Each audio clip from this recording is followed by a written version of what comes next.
Comment tu t'emmènes avec ton propre cours, Mogomo t'a tenu dans un tableau. C'est étonnant. Et puis dans 5 ans, il faut tout seul. Mais à peine 2 semaines sur 1 mois, et ben il doit embrouiller si à taille au monde. Gossip DRC News avec Jazz Kaboulou. Ça vaut la peine que c'est Robin Omoundibou, excusez, à comprendre qu'il a beaucoup de choses à faire. Alors maintenant, on a distraction. Pour ça, on a un succès, on a un artiste, on a été. Depuis que l'on a ici, c'est Paris, ils sont les autres à la soutien. Est-ce que le artiste a un esprit à vous mettre là-bas? C'est un mérite. On a le but de on a eu une réflexion. Il y a le but que si on touche l'artiste, ceux qui ont simulé à l'époque aux en a succès. On a passé un exemple. L'artiste est au sein de cet orchestre de l'artiste. À l'équipe Robin Omoundibou. Toi, Salam Ramde Robin Sala. Azate. Gossip DRC News avec Jazz Kaboulou. On a parti. Quand on a le bord, non. Parce que l'équipe l'équipe technique de ces concerts, je ne sais pas trop. Mais l'équipe technique, c'est l'équipe de l'artiste. Et ça, l'ingénieur, il y a qui s'abisso. Il y a commis la bango, ça dit la lumière, et puis on a mis autotune, on a mis son instrument et tout. Ça, c'était son équipe. C'est là où maintenant nous on trouve ça absurde. Comment un professeur et son équipe, va se retrouver dans un concert, le professeur n'avait pas dispensé cours aux élèves. Parce que les Congolais, on dirait les Congolais, ça dit, ils sont péchés de dire ça, mais il allait seulement dire que les Congolais doivent mailler l'été. Gossip DRC News avec Jazz Kaboulou. C'était par rapport à la voix. La voix n'a pas besoin ça la récolter. Voix, soit ils naturel, soit ils bien, et ils ont bien. Gossip DRC News avec Jazz Kaboulou. Si c'est posé cette question, depuis qu'on est un artiste, est-ce que mais justement, est-ce qu'il sont des bêta misous? Pour y écouter un 400 précis, par exemple, à l'étoile. Faut comprendre. Et quand tu y vas au sein de l'orchestre, même de l'artiste, est-ce qu'il y a des artistes musiciens? Na Trump, il y a Robin.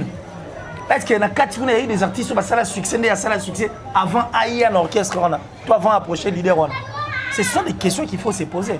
Gossip DRC News avec Jazz Kaboulou. J'ai voulu le faire rigoler. Pour faire rigoler, comme ça, on y est moins à moi. Et puis, soit bien dessiner faire rigoler, le dessiner ma sec qui est dans la fourche. Vous comprenez? Non, mais toi, ça sérieux. Gossip DRC News avec Jazz Kaboulou. Donc, Robino, soit moi, on soit pause musicale, les témoins, je l'ai conseillé de changer en fait son style de musique. Avec un nzembo, tu vois. Amekana ko changer là. Atala pe makambo ndenge mususu. Atika ko makambo sur le bawana, il faut toucher parce que na mboko ezamboka ba héritier, ba Ferry, ya ba Kofi, ya ba Weranson, ya ba Jibem Piana, ya ba Fabregas. Hein, mboka ba vibrateur en piano. Tu comprends? Parce que tous ces gens là, pour bazalo bazalelo, il fallait toucher un tel, mboka ba Inosbi, mboka ba Rebo, mboka ba Impère. Imaginez.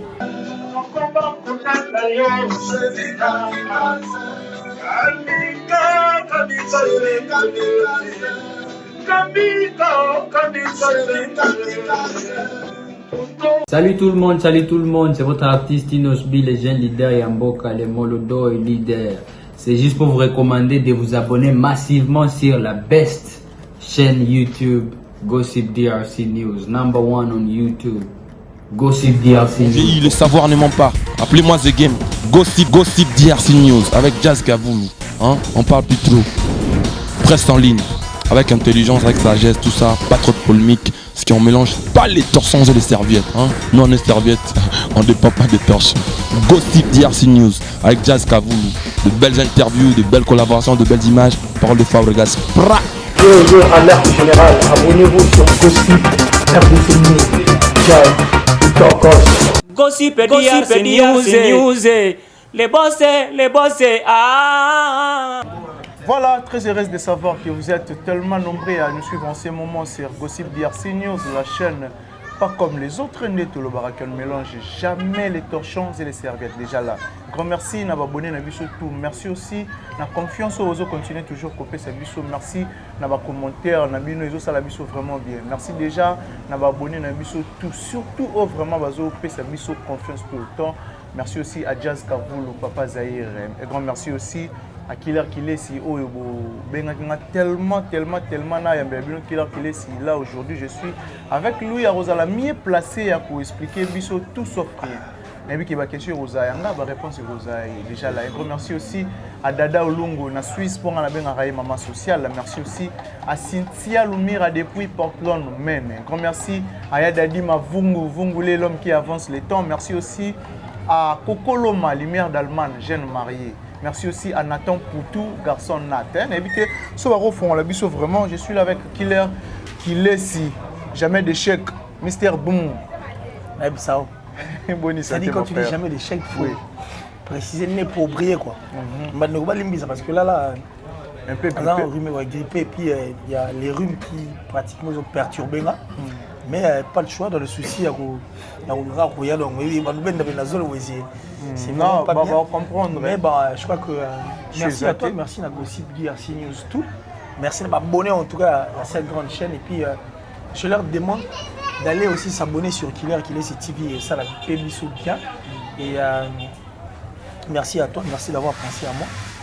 Et Elvis Proche qui est derrière la caméra. Et je dirais même que je suis assisté quoi, donc c'est-à-dire assisté par ma grande famille hein, et puis par mes persos quoi, c'est-à-dire personnel, perso au nom de Diem Mambekou qui tout le temps est avec moi. Et à Kilabax, donc c'est-à-dire Kilabax qui fonctionne aussi avec moi. Et puis, je signale que ce dimanche, on aura un grand match de football loisir. Tu vas tout ça, c'est bien. Tu qui maman bang. Pour moi, on a héritier derrière. Héritier, il boula mouyaka solo fene, azali boumako qui maté. Artiste Plamedi, il boumako qui maté. Au dia ma beta balé à salaire à 2 minutes, c'est que la terre est terrible. De quel soba aux ala. Donc ça dit, ça sera une grande rencontre quoi donc. Et puis on sera entouré aussi na bandeko na biso abasi aux anabiso. Donc Mambo aussi également Tegracera donc ça dit c'est comme ça que ça se passe quoi. On a une longue entrée des jeunes des années. Voilà Killer Kilesi Mambo sur les actes tellement ébélé na ebiki. Oui, Marambo et mais Killer Kilesi ba concert où tu beta mébélé ces derniers temps, il y avait Fali Poupa ou a livré concert en Romeo Golf et puis aussi à faire rigola où il y a beta qui na Oliver et puis Adolphe aussi Dominguez il y a beta qui na village Temba. Kofi Olomide aussi à beta qui na village Temba, Héritier Watanabe aussi à Showbiz. Mais habité parmi les concerts où on a l'impression de poser à la nuit. Soit tu remarques. Non, mais d'abord, c'est un grand plaisir. Parce que tu perdais qu'on dirait moi culture. Pour esprit, moi, inculquer comme si la musique était à la place mort. Or, la musique, il y a tout. Et comment ils sont à la date, ils sont au chat, pas au banc. Soit un concert, soit un concert, mais maintenant, là, mon plus grand plaisir est que les musiciens vont comprendre que la musique est allée et que les concerts sont allés à la Liboso. Donc, au tché, au tché. Et puis, jour où on a tout, donc ça y est, fête, il y a musique, au travers des concerts. Alors, est-ce qu'un concert, on a regretté un concert héritier Watanabe? Oh. Ouais. Je regarde vraiment ces concerts pour nos artistes et musiciens.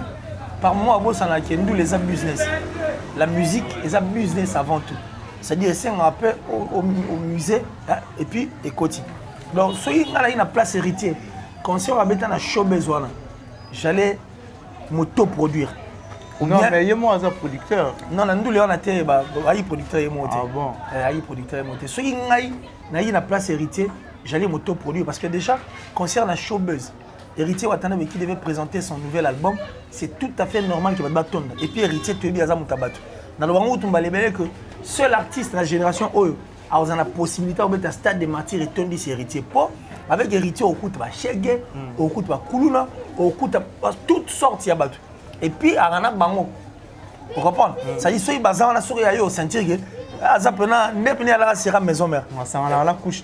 Voilà. Donc, moi, je crois que Regré Nangezarawana, parce qu'Héritier, il s'est fait produire. Soyez pas ça, il peut que production, le concert, on est à la table à 40%, à 60%, ou soit à 60%, à 40%, ça allait faire du bien. Mais bon, du moins, en gros, Bandou les Betami, c'était en tout cas exceptionnel. Et puis cette fête, en fait, de notre musique, il y a des zongi quoi. Donc, c'est-à-dire, tu zongi les makamouan de tout le monde. Tu zongi les makamouan de tout le monde, mais remarque Bimi Belé, surtout.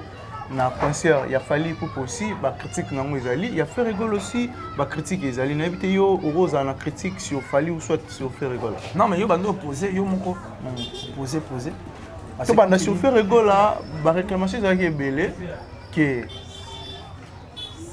image d'ensemble il y a concert ezali bien té ezali rouge flou marabe belé ndenge tout le monde a été vraiment boosté dans les réseaux sociaux apparemment on a évité entourage à faire rigolo boosté on a dans les réseaux sociaux des boosté oui que l'équipe beaucoup tel nango zongi beaucoup tel nango on a évité par rapport à l'artiste mususu faire rigolo dans des ngai déjà na santé qui ont vraiment été ah bon oui est-ce que tu étais là ce jour-là on a vu sur les réseaux sociaux non mais sur les réseaux sociaux qu'on concert on est allé d'ailleurs c'est le concert qui est comparé à un autre concert de l'artiste concert ba comparant au monde même bato ba kati ba vidéo ba aussi la différence invité sur na se tromper héritier à moni donc sur les réseaux sociaux on retrouve tout c'est-à-dire maintenant c'est un concert sur tout chango na ninga ba fruit ya le roi pomme parce que na ba image à libanda na ya kati na les à côté était kami et puis eliami ils consommé par les gens c'est-à-dire les gens étaient d'abord attirés par l'arrivée de Ferrego là parce qu'il y a sali tour 2 fois Batali d'abord le charreau automobile, il y a l'artiste. Et puis en dehors de ça, on a parlé sur ses vêtements, on a parlé sur sa voix, on a parlé sur sa façon de chanter. On a dit à Noël, on dirait, ils allaient jouer à Souka. Donc ce concert a été consommé en fait en entièreté. Mais il y a des gens qui se sont plaints aussi par rapport à la lumière. La lumière, elle a un côté purement technique. C'est-à-dire qu'il n'a rien à voir avec Ferrego là parce que ces concerts étaient organisés par le livre vert. Tu comprends? Qui n'a rien à voir avec Ferrego. Ferrego c'est un artiste, il va passer là, on est caché, et puis à matin, à podium, on va petit concert. Mais ils ont essayé d'améliorer. Et puis je crois que c'était vraiment. Mais vraiment, comme ça, apparemment, des artistes qui ne veulent pas se non, mais il est. Mais oui, mais c'est la musique. C'est la musique. Esprit Wenge. En dehors de l'esprit Wenge, d'abord, Bilamba. Mituka, jouer autre, ce sont des outils au fait de travail. Bah outils moi à travail où il permettra que et accompagner les musiciens na vie na bango pour tout le monde rango libanda ne bande wasa rapé bah folio là par moment ça fait aussi du bien. Vous comprenez? Oui. Ça fait du bien, ça fait parler parce que faire partie de l'actualité. Vous comprenez? Donc moi je crois que c'est ce que j'ai voulu de faire rigoler pour faire rigoler. Période moi comme ça on y moi mao. Et puis, soit bien dessiner faire rigoler, le dessiner ma sec qui est fourche. Vous comprenez? Non, mais tout ça sérieux. Oui. Non, donc faire rigoler, les gens disaient que on dirait ville, ils ont une propriété pour nous. Dans la musique, nous avons musique dans le quartier, nous avons reculé, la commune, nous avons reculé. Dans la ville, nous avons arrêté parce qu'il n'est pas excellent. Parce qu'au jour où on a pour moi, c'est un grand plaisir. Je comprendre que Marambo Ali. Il va montrer que ça peut une excellence. Ça dit c'est l'excellence. Donc j'étais très content. Et son réveil, ça l'a bien. Et c'est ce que j'avais voulu depuis la nuit de ton frère à ça là. Et Souka te passe à continuité dans les Alandais au sala vraiment bien. Continuité dans moi yango zomonati. Oyebi que ti siko acoustique, acoustique ezo betamara. Joli mobial, vieux na biso baki amen. Petit frère il y a notre regretté King Kester et Menea quoi mambo. Hein Kwango Lozoso, les grands qui simbi. Si les lots continuent à bêter acoustique, il a moussé. Mais on peut la coste aussi où bêter acoustique. Si, mais faire rigola. Ils ont continué. Ils continuent. Et puis, Bissoto ils continuent parce que c'est là, il y a des généraux, il y a musique, il y a mort dans Bisso, il y a culture dans Bisso. Alors, il faut pas ça là. Et tu reconnais au booster, en général, moi c'était un grand plaisir. Parce que vous comprendre que, oh, à ça rappelle à eux. À rappel à eux. Pour non. Hassan de l'autre côté, voilà, il a beaucoup d'enfants, moins de biens. Koutouboy, Talaboy, mais bon. Je crois que la réponse elle a été donnée, on va comprendre. Voilà, mais on est aquí dans Ngambou sur Ferrego là. Alors, sur Fally Ipupa, il y avait aussi critique, lobby, et tant que les réseaux sociaux, kati vidéo sur Autotune, et créer qui fait problème en tant qu'artiste qui na autotune après 5 ans tout va nous livrer dans un concert mais tout le monde qui na concert il a fallu pour payer mo ayemba autotune et bois qui est il colo quand bois qui est le colo c'est quoi ah attends le les gens non vous allez pour si on a parti tant on a le bas dans mon mabe parce que l'équipe l'équipe Owaneyaki, en fait, l'équipe technique de ces concerts, je ne sais pas trop. Mais l'équipe technique, c'est l'équipe de l'artiste. Et ça, l'ingénieur, il y a qui s'abisso. Il y a comme une bango, ça dit la lumière, et puis il y a un autotune, il y a son instrument et tout. Ça, c'était son équipe. C'est là où maintenant nous on trouve ça absurde. Comment un professeur et son équipe, va se retrouver dans un concert, le professeur n'avait pas dispensé cours aux élèves. Parce que les Congolais, on dirait les Congolais, ça dit, ils sont péchés de dire ça, mais il allait seulement dire que les Congolais, toi, Maël était. Alors lui, il voulait nous dispenser cours. Comment tu t'emmènes avec ton propre cours, Mogomo t'a tenu dans un tableau. C'est étonnant. Et puis dans 5 ans, il faut tout seul. Mais à peine 2 semaines sur 1 mois, il va dire que si vous avez donc, notre musique en réalité n'a pas besoin de ça. Ah bon? Oui. Et puis, la musique congolaise n'a pas besoin de prétentieux. Quand tu veux faire une musique de prétentieux, vous comprenez? Musique, déjà, ça dit qu'il faut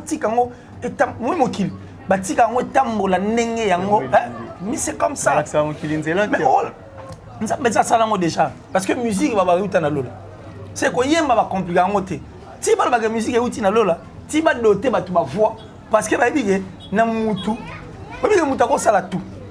l'homme peut voler. Tu as nager.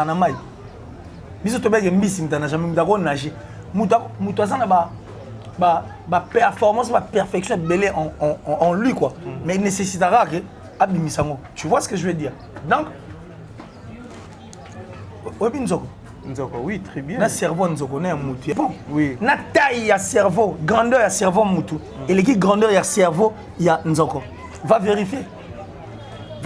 Puis qu'on mette ça sur internet. Cerveau mutu l'équipe ya nzoko na munene. Nzamba dota na mutu makambo tout. C'est que mutu a la capacité ya osala ba l'éléphant bari. Ne ba lion ba rugisarana. Mutu ko sala be niao. C'est-à-dire que Moutou est capable de faire Mangambele pour voir les réalités. Alors, comme il y a une poignée, c'était par rapport à la voix. La voix n'a pas besoin de ça, la récolter. La voix, soit elle naturelle, soit elle bien, et elle a bien. Ouais, donc, je crois que de ce côté-là, ils doivent encore revoir les choses du bon côté. Mais le technicien, c'est Bundater. Bundater, pour commenter. Ils arrivent directeur artistique, Simbagia. Mais dans l'ensemble, c'était bien parce qu'on a vu le concert et puis voilà quoi. Voilà quitte aux gens maintenant qui nous regardent Baloba, ce qui s'est passé concrètement. Ah bon. Voilà qu'il est ici. Là où on a vu artiste musicien, na combo ya Robinho Mundibu, bah pour tenir na bien na Congo, artiste congolais. Pour que musicien ba tchaoka, aux la remarquable, il faut toucher Fali Poupa. N'évitez l'impression de Rosanine. C'est réaction à Robinho Mondebo. Robinho a un sérieux problème. Et son sérieux problème, c'est la perte en fait de sa vitesse. D'ailleurs, on dit visibilité. Ce gars, au perdre visibilité, c'est fini au commun. Au commun, machine mort, boussole, on perdre nord. Automatiquement, comme à folle. Et ce qui va suite placer, c'est situé au Kende. Et c'est ce qui se passe en fait dans la vie de Robinho. Il devait d'abord se calmer, canaliser. Là, on a autopé conseils d'émission Mon Héritier.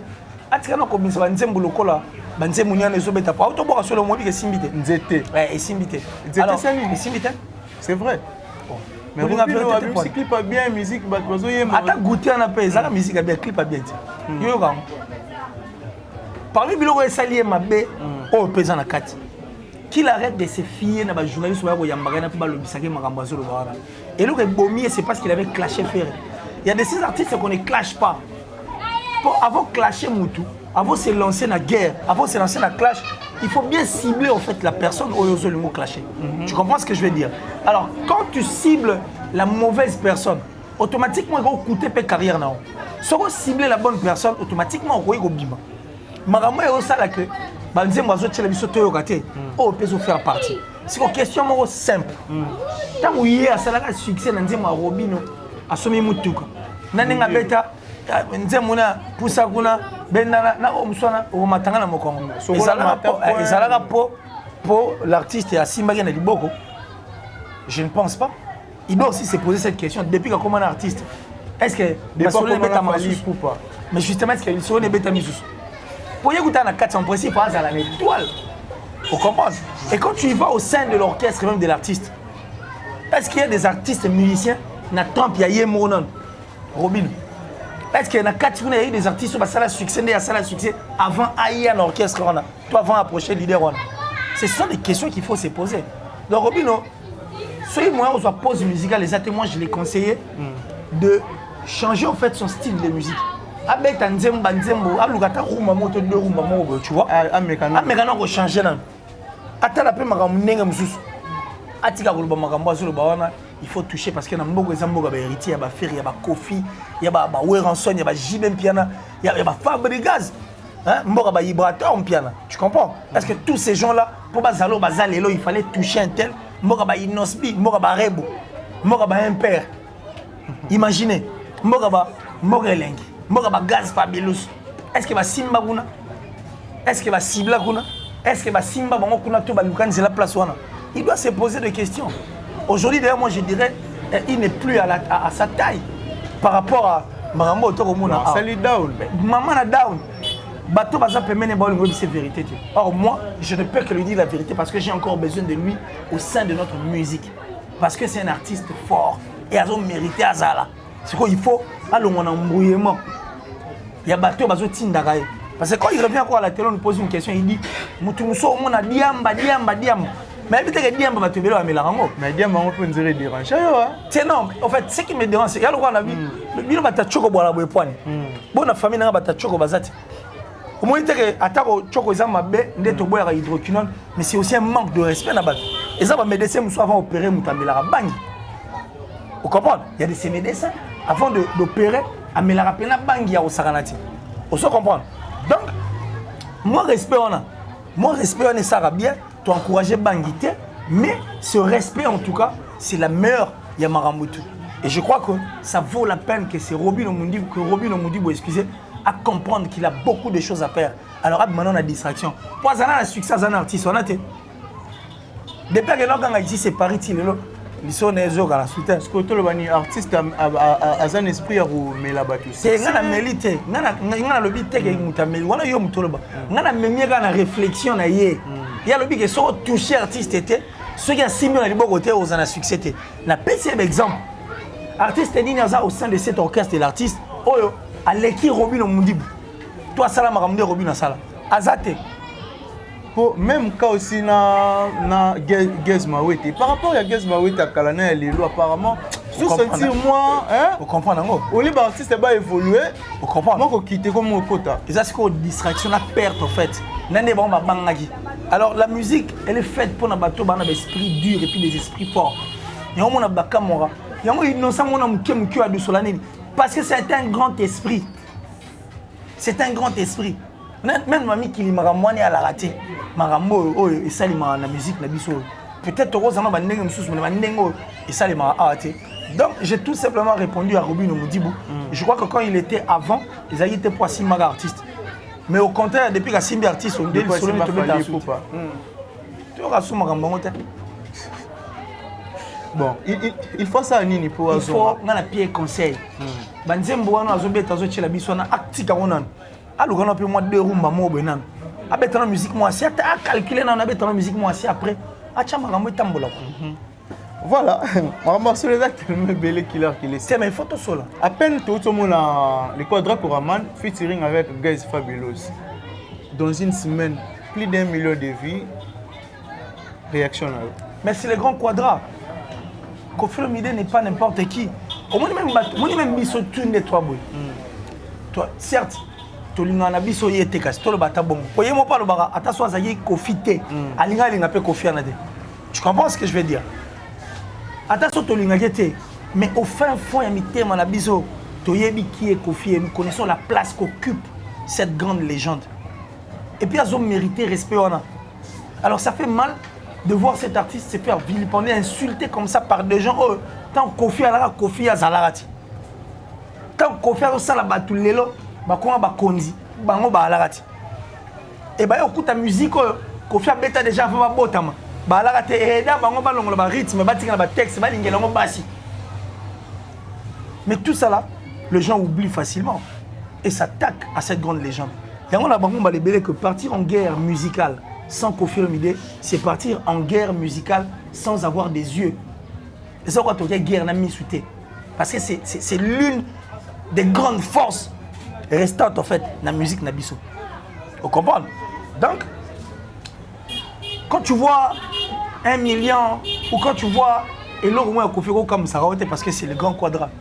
Donc, on a Kamongote. Et l'autre, ça bien parce qu'aujourd'hui, il s'est aussi décidé d'accompagner Bandego Banassé. On a retrouvé qu'on a vu sur Morelengi. Gali Garveil. Tu as retrouvé Fabulous, certes. À ça, il peut appeler de ça au modèle en bougie. Mais quand même, le coup de pouce de Koffi Olomide permet de répéter à mon horizon, soit ouvrir ma porte. Donc, c'est un grand plaisir. Moi, je n'étais pas surpris, mais on veut que cet esprit reste en Koffi Olomide pour les très important. Musique et autres, en relève. Bateau, bazo, pesa, avantage, na ouverture d'esprit, bandego, moussou, baza moukié. Mais bah, on va miter ma mabé, bateau, antima, basé, belé, bateau, bah, on a musique. Donc, à Koufa, na on a ma borne, donc, musique, d'ailleurs, donc, RDC, pénèse à la sans histoire. Et pourtant, ils ont il y a Betine Masiki, Mboga Franco Lambo Makiadi, Mboga Nico Kassanda, Mboga il y a Papa Wemba, Mboga le grand seigneur Ley, Mboga Kale Jeff, Mboga Madiata. Imaginez, Mboga il y a Chalamone, il y a Mbili Abel. C'est-à-dire, il y a Trio Majessi, il y a frère So qui je risquerais même d'oublier, c'est-à-dire, Mboga OK Jazz. Tu comprends ce que je veux dire? Donc, on ne peut jamais effacer l'histoire au profit d'une personne et puis au détriment de toute une nation. Donc, Koffi Olomide, moi je les demanderai comme ça officiellement à la télé, à Tika Bizoté, qu'il continue d'accompagner ces jeunes au bas au Bima. Et puis, il faut rappeler Robert à l'isolé expérience d'ailleurs, parce que la musique, c'est vrai que succès, oui. C'est vrai que le travail, oui. Mais Koffi doit aussi nous dire le secret. Secret, il y a hors série. Est-ce que Koffi a hors série? Oui, oui. Au moins, on a un Panzi de Gola. Abima avant Baweranson. À ça hors série. Avant Bafali, voilà. Avant Baferegola, avant Génération. À ça hors série. À ça vraiment hors série. Et puis, on remarquait que on activer ma mémoire parce qu'on comprenait que type celui qui fungoli et qui a les cani, ailleurs on réfléchissait bien avant. Mais Dieu merci, ma donc Koffi doit continuer à faire ça et c'est très important pour notre musique et puis pour l'avenir en tout cas de notre culture. Mais est-ce qu'on peut éclaircir Bisso? Lelo Fali pour pas Koffi Olomide, bazo garder toujours ma bonne relation. Non mais tout le monde on a TV. L'hypocrisie personnellement moi j'aime pas. Moi quand ça tient pas, ça tient pas. On remarque bien que je change et puis s'il y a possibilité de te dire, je te le dirai. Bandego on peut placer sincérité Zali parce que j'ai suivi une émission de Koffi Olomide qui a tout dit sauf rien. Mais par contre l'autre quand au monde a ramené des os donc moi ça je crois que net au talent on a mis sous. Il y a quelque chose qui cloche. Rose en a idée, qu'est-ce qui se passe entre lui? Je n'ai vraiment en tout cas aucune idée. Mais moi je crois que l'artiste n'a pas fait ça. Il y a tête au coopératif pour boyer. Le ballon on a l'hypocrisie tout le bas. L'hypocrisie fait long. Les hypocrites là des gens qui utilisent la CC donc c'est pas bien. Mais tout le monde peut Koffi Olomide avec abandonné comme il a fallu pour pas ni réponse. Mais autant un message n'a évité réaction. Mais tu as vu, tu as écouté. Tu as tout dit. Tu as tout dit. Il y a un message na katia. Bon invité, on les a engagés. T'as la nabi. T'as la attitude à faire. Non, mais le moment ça va paraître fou. T'as l'attitude à faire. T'as l'attitude à Inosbi. T'as l'attitude à Koffi Olomide. T'as l'attitude à Héritier. T'as l'attitude à Fabregas. Ah, Togo s'est volé fasté. Koffi est ferré. Biso tout te dit que ça a froid. Togo s'est voilé fasté. Et surtout qu'un héritier peut, tu vois qu'il y a eu de petits quoi ils ont ça la game colo moi mbiling ils entre bango. Mais regarde. Et empêcher bango te puis empêcher ba fan na bango te. Bati ka ba leader na bango, ba les gars direct il y a une osbi. N'habite si je me fais comprendre. Oui, très bien. Je sais pas si je me suis fait comprendre. Oui, et déranger mon tuté. Yo moni fanatique na na ligi na TV pas bagano auto na internet presse. Neni yo ko la live on be Koffi Oleka. Live héritier Oleka. Yo ki mutalo bien. Toi qui batu mpanjo ya Koffi abi quadra jamais qui n'est pas la coupe faire et fait la coupe héritier et la coupe. Tu n'as pas vu. C'est ça l'attitude de grandes personnes. Mais ici maintenant c'est le contraire. Si c'est un artiste étranger par exemple Jean Martis qui vient pour faire des éloges à notre star en fait, notre Michael Jackson, Inosbi. Allez, au moins dans les réseaux sociaux. Bah comment fingaï.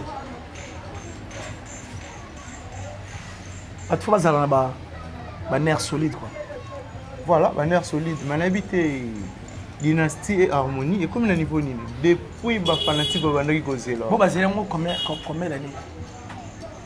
En été mais joue-moi quand même temps. Non mais il c'est deux albums capricieux. Tala notre Dynastie on a peu comme à niveau JDT en studio. Bitumbo tata on a bondi. Bon tala ka bandé bandaki. Si tu comme à niveau tala bitumbo ti ba comme réclamer moi raya.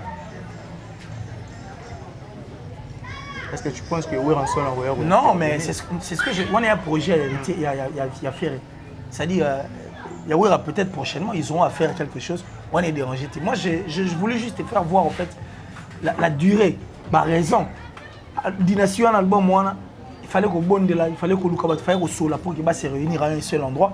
Bah ça là cet album. Et puis Harmonie c'est un album où ils ont une exigence et bien et une exigence et Harmonie ils ont nécessité maintenant qu'on soit temps pour que boss on a pété que c'est la première expérience de faire rigoler. La musique autour bien a ouvert au monde né ba balinga ko ba. Vous comprenez? C'est sa première expérience. Donc, il n'a pas droit à l'erreur. Pour ça, peu pour le voir balle de match. Ce qui est méga raté, et go kumba mi bébé. Vous comprenez? Donc, il faut pas que ça tire na bango bien. Tant bango bête tango et vanda. Voilà, tout le monde est déjà vers la fin de l'émission. N'habitez vraiment en fait pour un artiste et musicien congolais. Pour la musique, il faut évoluer, une photo, ça la ningani. En fait, d'après qui est. D'après moi, je crois que les artistes doivent comprendre que la musique est un business. Musique est un business. Alors business en doule. Ça sert dans la moitié. C'est ça qu'on parle là. Il y a des mon artiste. Oh yambelangai. Oh yambaye vraiment. Artiste là empereur. Imaginez. Empereur. Le monde musical est ébiqué. Pour un père à la voix na chant na yo, soit 2 chants ou 3 chants. Caché na Zara $3,000. Et ça, 5 000 par exemple. Si tu as dit le coût est caché à l'artiste et que tu as tout ça l'album, tout ça les recours na bango. Si tu as tout passé bango là, là est dans l'industrie musicale. Vous comprenez? C'est comme ça que l'argent doit circuler. Et ça business, il faut libéraliser les choses. Il ne faut plus voir les choses comme avant. C'est-à-dire où on était dans un monde où tu as 33 chansons, à un 33 chansons, il y a un musicien qui a un vocal, il y a 4 traités. Il y a un chant, tout, un refrain, il y a 4 voix. Dans le studio, les colos, 4e, 2e, 3e. Donc l'album est subir en fait rien que la voix des mêmes personnes, guitariste et cameron. Mais ceux qui va libéraliser le jeu. Mon mutazio na touche, mon mutazio na velours, mon na port, mais c'est la moindre des choses, tout ira bien. Et puis tu vas comprendre que la musique, ton bête, ils allaient pisser. C'est une question d'ouvrir en fait les champs. On reste le même personne, mais tu comprends que nous les a business. Pour plusieurs années, ils sont bien un père, par exemple, toi, un père a bien Lacoste. Neni, tout ça, chamon, tu as caché dans le eh, non, il y a des petits, on a bien, on a pas foutu en là. À ce moment, c'est la coupe, on a pour la. Et la business. Papa, fidèle au monde, on a bien, papa, Jay-Z, on a. Bien, on a bangot. 6 9 pas bien, hein. 6 9 non. Ils sont fous, c'est les. Mais ça, l'art, hein. Si on business, on a un chaola, ils sont au bout. Tu as un quadra. Bien, il y a Akende, nani. Na daimona quadra kei ba viens me quitter ici neni rokende mais éviter soit ba réfléchir neni mais business abeni di bende ache di bende na poche ayembi champ et puis na sima daimon ba porte pe fungami si ko biso ba boudeur non on a parlé sans faisate mais on t'appelle tu boudes mon boss c'est le business c'est le business c'est ce que nous devons tout simplement comprendre tout fond la jeu. Mais j'aimerais vraiment qu'on tourne une émission autour de ma solo, autour de éléments, tout panzango pena comme il s'est d'or.